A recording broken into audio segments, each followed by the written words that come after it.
రాజనీతి నాయకులను తయారు చేసే శక్తి, గొప్ప గొప్ప వ్యవహారవేత్తలను తయారు చేసే శక్తి, ఒక ప్రపంచాన్ని అనుకూలంగా చేసే శక్తి.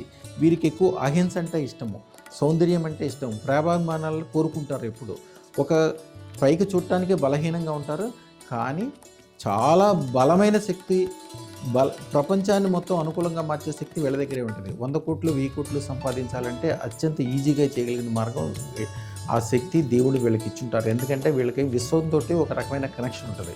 వీళ్ళు మనసులో ఏదైతే తీవ్రంగా అనుకుంటారో అది విశ్వంకి వెళ్ళి విశ్వం దగ్గర నుంచి వీళ్ళకి పాజిటివ్ భావనలు వస్తుంటాయి. అందుకని వీళ్ళకి ఎవ్వరూ వీళ్ళని ఇబ్బంది పెట్టకూడదు. వీళ్ళకి అనుగుణంగా ఉన్నవాళ్ళు జీవితాంత వరకు సుఖంగా సంతోషంగా ఉంటారు. వీళ్ళని ఎప్పుడైతే బలహీనలుగా భావించి వీళ్ళకి అనుకూలంగా లేరో వాళ్ళు మానసికంగా బాధపడతారు. వీరు చదవాల్సిన మంత్రం ఓం నమో రజత సోమేశ్వరాయ మనోకామన ఐశ్వర్యం దేహి ప్రయచ్చ స్వాహ అని చంద్రునికి రాత్రిపూట ఆవు పాలని